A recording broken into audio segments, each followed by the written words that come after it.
우리 앞에 뒤에 이렇게 인사하겠습니다. 말씀이 육신이 되어 오신 예수님을 기다립시다. 인사하겠습니다. 말씀이 육신이 되어 오신 예수님을 기다립시다. 아멘. 자, 오늘 대림절 3주입니다. 네, 성탄절을 앞두고 우리가 대림절을 보내고 있습니다. 특별히 이 시기를 보내는 우리들에게 이 땅에 구세주가 태어날 것이라는 주제의 말씀을 통해 우리가 계속 하나님의 말씀을 함께 나누고 있습니다. 특별히 오늘 우리가 선택한 본문인 요한복음 1장의 말씀은 구세주이신 예수 그리스도께서 어떤 분이신지, 그분이 누구신지에 대한 설명을 우리 가운데 하고 있습니다. 요한복음 1장 1절은 그분이 누구시냐, 그분이 말씀이다 라고 먼저 우리에게 소개하고, 그분이 태초부터 우리와 함께 계셨다라는 말씀을 통해 그것을 우리 가운데 증거하고 있습니다.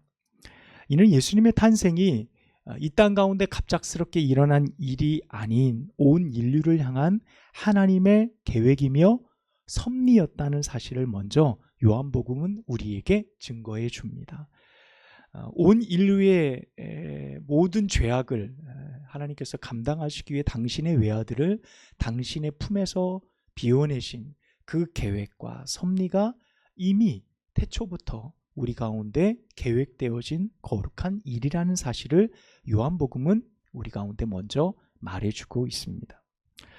요한복음은 다른 복음서와는 달리요, 이 사실을 더없이 강조합니다. 특별히 예수 그리스도께서 말씀이시다, 말씀이신 그분이 하나님이시다라고 먼저 1절에 고백합니다. 예수의 탄생, 하나님의 원대한 계획, 그 가운데 성취되어진 거룩한 사건이 바로 성탄절이라는 사실을 우리 가운데 가르쳐줘요.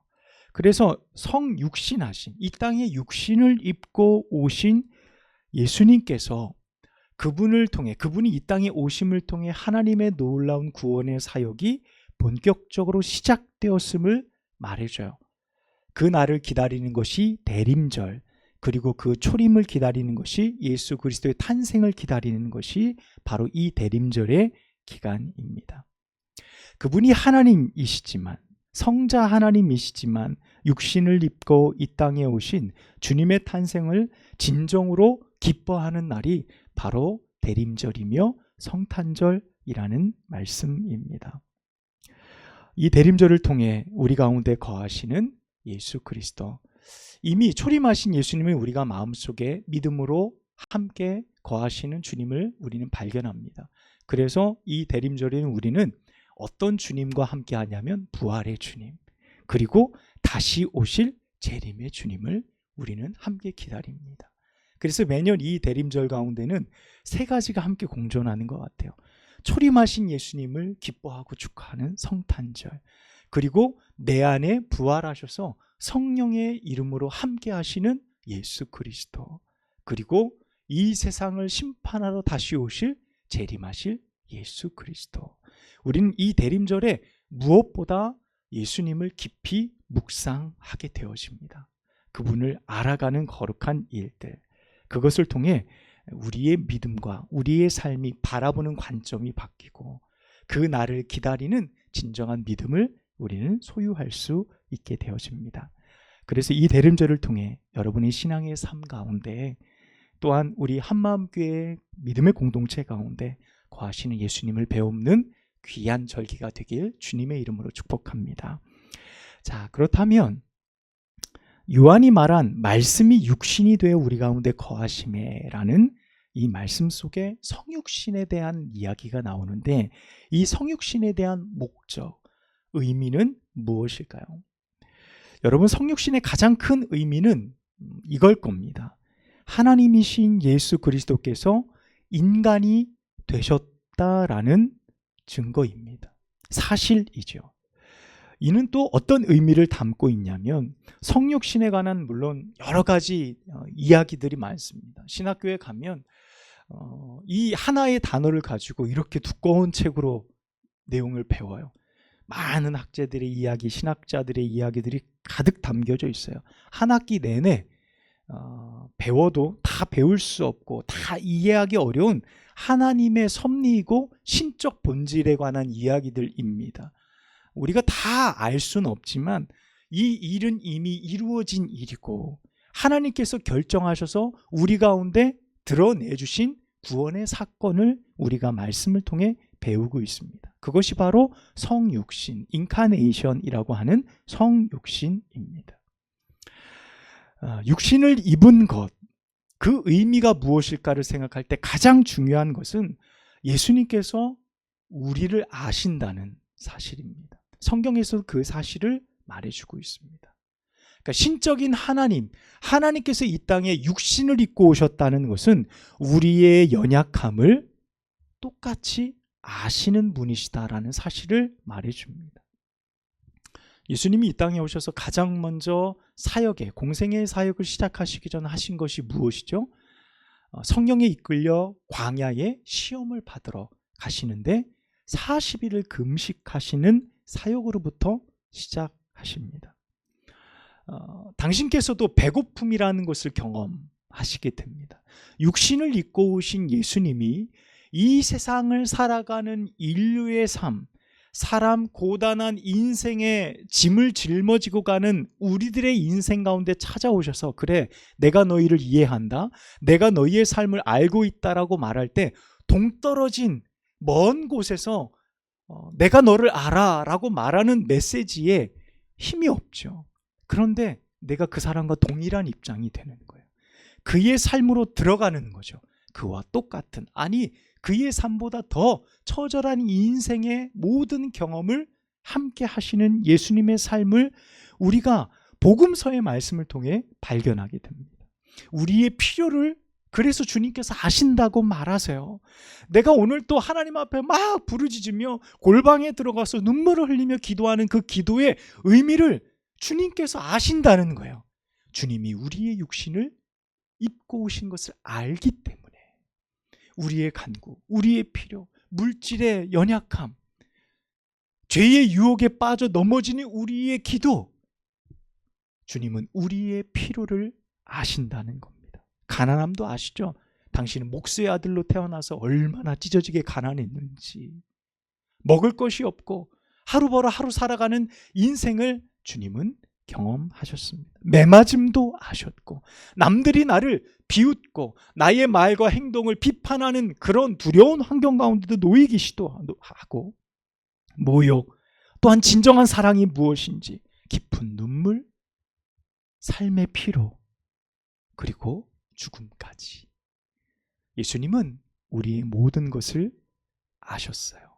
이미 경험하셨습니다. 그것이 성육신에 담긴 가장 큰 의미라는 사실입니다. 상담학에서 상담자로서 영향을 미치는 사람들의 특징, 그 특징을 이야기할 때 그 내담자의 상황을 경험해 본, 그것을 충분히 경험해 본 상담자의 그 상담이 그 내담자에게 깊은 위로와 깊은 의미를 가져다 준다라고 보통 이야기를 합니다. 그래서 보통 상처받은 치유자 이렇게 상담자를 이야기하게 됩니다. 상담자 역시 어떤 거예요? 나도 그런 상처 받아본 거예요.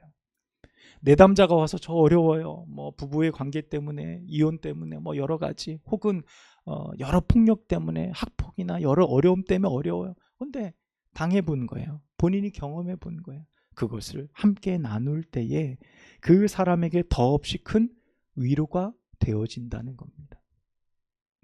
제가 얼마 전 책을 한 권 읽은 내용 중에 어떤 목사님의 간증이 담겨 있었습니다. 그 교회 성도님 아들이 교통사고로 갑자기 죽게 되어졌어요.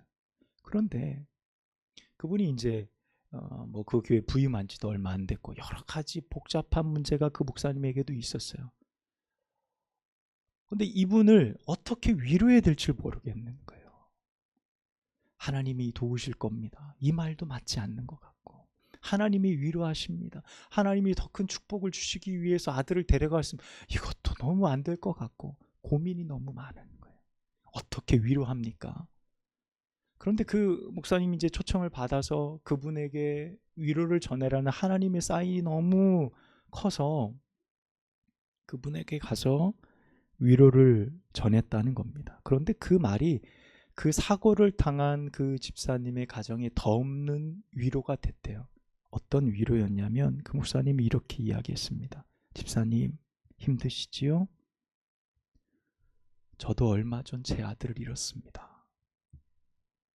라는 위로였어요.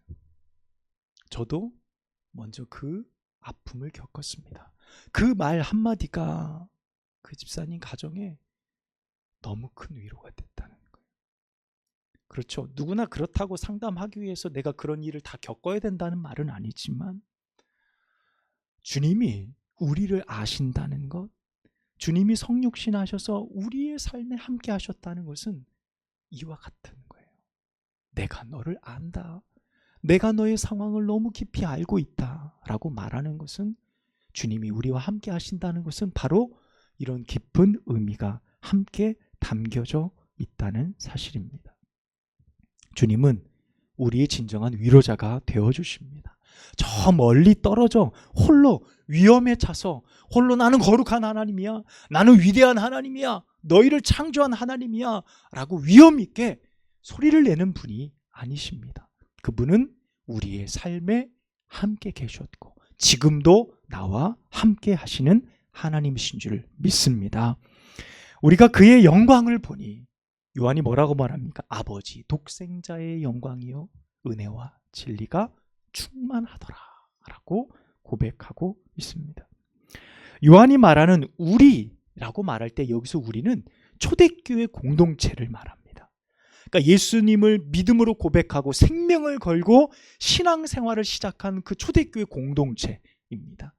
그 공동체를 가까이 우리의 삶에 적용하면 우리 한마음 교회 공동체도 같은 거죠. 2000년 전 그 공동체는 성육신하신 예수님을 만났고 목격한 수많은 증인들입니다. 예수님을 만난 사람들이죠. 그 증언이 지금 요한복음을 통해 이 시대의 우리 한마음교회 공동체에게 전달되어지고 있어요. 여러분, 교회는 사람이며 공동체예요. 지체입니다. 교회는 철저히 그분을 만난 사람들이 모이는 곳입니다. 믿음을 가지고요. 그분을 목격하고 그분에 대해 깊은 신앙의 고백을 쏟아놓는 곳이 바로 이 공동체. 누구나 나에게 예수님에 대한 어떤 물음을, 누군가 나에게 예수님에 대한 물음을 할 때 여러분, 이 고백이 쏟아져 나오는 곳이 바로 이 공동체가 되어야 돼요. 초대교회 공동체가 예수님이 누구시냐라고 물을 때 그분은 말씀이셨다. 그분은 태초에 계신 하나님이셨다. 그런데 그분이 성육신 하셔서 이 땅에 우리의 삶에 다가오신 그 예수 그리스도, 그분이시다라고 신앙의 고백을 쏟아내는 것처럼 누군가가 이 시대에 나에게 네가 믿는 예수님이 뭐냐? 너의 신앙이 무엇이냐라고 물을 때에 여러분 무엇이라고 말하실 수 있겠어요? 내 안에 계신 예수님을 무엇이라고 여러분 소개하실 수 있겠냐는 거예요. 여러분에게 이 예수님에 대한 목격, 그분을 만난 경험, 신앙에 대한 체험과 고백, 이것이 준비되어져 있을 때 내가 누군가에게 그분을 전할 수 있는 거예요. 성탄절이 무슨 의미입니까? 이 대림절이 무슨 날이죠? 왜 트리를 하죠? 왜 이 날을 교회에서는 기뻐합니까? 라고 말할 때 여러분이 여러분 내면 안에 있는 예수님을 소개하고 증거할 수 있는 믿음이 여러분 가운데 준비되어져 있으시기를 주님의 이름으로 축복합니다. 자, 또 말하죠. 우리가 다 그 충만한 데서 받으니 은혜 위에 은혜로라 라고 말해요. 예수께서 오시기 전 인류는 하나님의 보편적인 은혜 아래에 있었어요. 여러분 누구도 예외 없이 동일한 시간과 생명을 허락받죠. 악한 자도 동일한 시간이에요. 죄 짓는 자도 그의 삶에 생명이 있습니다. 그 은혜가 말씀이 육신이 되어 오신 예수 그리스도를 통해 이 땅 가운데 완성되어지는 거예요. 예수님이 말씀하시죠. 이 땅에 오신 이유, 내가 율법을 완성하러 왔다. 그 완성의 단어는 사랑이었어요. 희생의 사랑, 진실된 사랑, 나를 버려서 생명을 던지는 이 사랑이 율법을 완성하고 구원의 길을 완성하는 놀라운 사역이었던 겁니다. 예수께서 성육신 하시기 전 여러분 모든 인류는 확실한 구원의 길이 없었어요. 여러분 율법을 통해서 그들 가운데 주어진 하나님 앞에 나아가는 근거는 무엇입니까? 지속적인 속죄의 제사였어요. 우리가 구약의 레위기나 혹은 여러 창세기 이후부터의 말씀들을 보면 제사죠, 제사. 하나님 앞에 죄인이 나아갈 수 있는 유일한 방법은 제사였어요. 율법이 주어진 뒤로는 율법을 지키는 일이었어요. 그 지키는 일 안에도 제사는 끊임없이 일어나게 되어집니다. 수많은 짐승들이 피를 쏟아 죽어가야 했고요. 즉 그 죽어가는 것이 완전한 죽음도 아니에요. 또 죄 앞에서 다시금 죽음을 불러와야 되는 일의 반복이었다는 사실입니다. 이 말은 뭡니까? 완전하지 않았다는 거예요. 한 번의 속죄제를 통하여서 그의 죄가 완전히 용서되지 않아요. 또 반복되는 죄 앞에 제사는 필요했다는 겁니다. 여러분 이 말은요, 우리는 여전히 죄를 짓고 살아가지만 하나님께 나아가는 모든 사람들은 무거운 짐, 죄의 무거운 짐을 가지고 살아가게 돼요. 그런데 예수께서 이 땅에 오심을 통해 참된 구원의 길이 열리는데 그 길은요, 한 번의 죽음을 통해, 한 번의 속죄제, 예수 그리스도의 십자가의 죽음을 통해 온 인류에게 열려진 구원의 길이라는 거예요. 이 생명은, 이 구원의 길은 어느 누구도 끊어낼 수 없어요. 빼앗을 수 없다라고 말합니다. 영원한 구원의 은혜가 온 인류 가운데 주어진 그날, 여러분 그날이 바로 성탄하신 거룩한 날, 성탄절이라는 사실을 우리 가운데 말해줍니다. 율법은 모세를 통해서 왔다라고 오늘 본문은 기록하고 있습니다. 여러분 법이 있을 때 죄를 깨닫게 됩니다. 기준이 있을 때 그 기준에 부합하냐 부합하지 않느냐가 죄의 기준이 돼요. 율법도 똑같아요. 우리 가운데 하나님이 율법을 주신 이유는 너희가 이 법을 지키지 않으면 너희는 이 법 아래 죄인이다라는 사실을 분명히 우리 가운데 가르쳐 줍니다. 여러분 내가 죄인이라는 사실을 발견할 때 비로소 깨닫는 것이 무엇입니까? 구원자가 필요한 거예요. 나를 구해야 될, 나의 생명을, 나의 이 사망의 구렁텅이에서 나를 건져낼 수 있는 누군가가, 소망이 우리에게 필요하다는 겁니다. 우리 가운데 그런 기다림이 있는 거죠. 여러분 그 기다림이 바로 예수 그리스도를 통해 우리 가운데 확증되어진 날이 바로 성탄이라는 것입니다. 우리가 살아가는 이 시대는요, 권위가 무너진 시대입니다. 지금처럼 권위가 무너진 세대를 온 인류가 경험해 본 적이 없어요. 이 권위는 더욱 가속화되며 무너져 갈 겁니다. 선생님의 권위가 땅이 떨어졌죠. 부모의 권위도 땅이 떨어진 지 오래입니다. 세상에 어른이라고 말하는 모든 사람들에 관한 권위가 사라져 버렸어요. 권력자의 권위도 사라져 버린 지 오래입니다. 이와 같은 세상의 정서가 여러분 우리의 신앙의 삶에도 영향을 미치죠. 세상에 절대적인 것이 있느냐? 세상에 절대적인 권위와 권력이 존재하느냐? 그렇지 않다라는 개념으로 우리 가운데 조금씩 그것이 받아들여지는 것 같아요. 그래서 그들에게 절대적인 존재는 이해하지 못하는 것, 존재하지 않는 것이라는 생각으로 잠식돼요. 그래서 젊은 세대들이 기독교를 바라볼 때 여러 가지 의문을 갖는 이유 중에 하나이기도 합니다. 이 정서가 우리 그리스도인들에게도 살며시 들어옵니다. 그래서 우리는 하나님을 이렇게 칭하기를 좋아해요. 사랑의 하나님, 자비의 하나님, 나의 모든 상황을 이해해 주시는 용서의 하나님, 그 하나님을 모든 하나님, 온전한 하나님으로 우리는 기뻐합니다. 하지만 진노의 하나님, 심판의 하나님, 권위의 하나님, 위험의 하나님, 우리는 이런 하나님을 부담스러워합니다. 부담스러워해요. 하나님, 그런 하나님은 잠깐이고 언제나 사랑이시겠지라는 마음을 갖기를 원해요. 여러분, 그러나 오늘 18절 말씀이 육신을 입어 초라하기 그지없이 이 땅에 오신 예수 그리스도, 그분이 바로 하나님이시라는 사실을 말해줍니다.